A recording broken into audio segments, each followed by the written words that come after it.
আসসালামু আলাইকুম। এ4 কিচেনের এবারের আয়োজনে নিয়ে আসছি কই মাছের ধুপিয়াজা বা কই মাছ বোনা। অনেক নতুন রাঁধুনি আছেন যারা কই মাছ রান্নাটাকে ঝামেলা মনে করেন, তারা আমার এই সহজ রেসিপি ফলো করতে পারেন। প্রথমে কই মাছগুলোকে ধুয়ে পরিষ্কার করে নিয়েছি। এর মধ্যে অল্প একটু হলুদ, মরিচ আর লবণ দিয়ে সুন্দর করে মাখিয়ে নেব।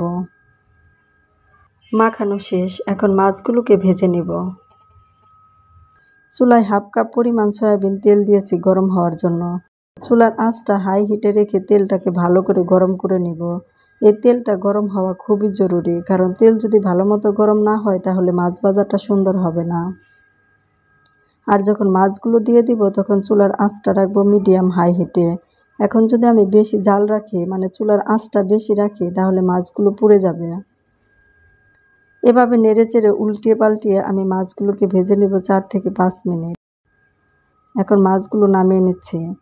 একই তেলের মধ্যে দিয়ে দিচ্ছি হাফ কাপ পেঁয়াজ কুচি।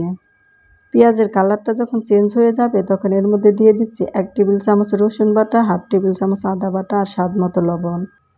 আদা রসুনের কাঁচা গন্ধটা চলে গেছে। এখন এর মধ্যে দিয়ে দিচ্ছি 1 টেবিল চামচ করে হলুদের গুঁড়া, মরিচের গুঁড়া আর ধনিয়া গুঁড়া। অল্প একটু পানি দিয়ে মশলাটাকে সুন্দর করে কষিয়ে নেব। এখন এর মধ্যে দিয়ে দিচ্ছি 1 কাপ পরিমাণ পানি। পানিতে যখন বলক চলে আসবে তখন এর মধ্যে মাছগুলো দিয়ে দিলাম।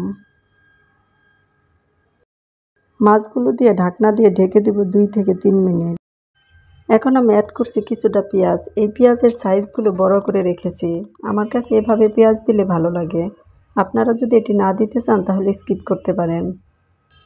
রান্না শেষ। কিছুটা ধনিয়া পাতা কুচি আর কিছুটা ভাজা জিরা গুঁড়া এখন দিয়ে নেব। যেহেতু আমি প্রথমে জিরা গুঁড়াটা দিইনি, সেজন্য এখন জিরা গুঁড়াটা একটু বেশি করে দিয়ে নিলাম। এই তো খুব সহজে রান্না হয়ে গেল কই মাছের ধুপিয়াজু বা কই মাছ বোনা, যে যেভাবেই বলেন। এটা ভাতের সাথে বা পোলাওর সাথে খেতে খুব ভালো লাগে। ভিডিওটি ভালো লাগলে একটা লাইক দিবেন। রেসিপিটি রান্না করে কমেন্টসের মাধ্যমে জানাতে পারেন। আপনাদের কমেন্টসগুলো পড়তে আমার অনেক ভালো লাগে। আর সবসময় এ4 কিচেনকে সাপোর্ট করলে খুশি হব। সবাই ভালো থাকবেন। আল্লাহ হাফেজ।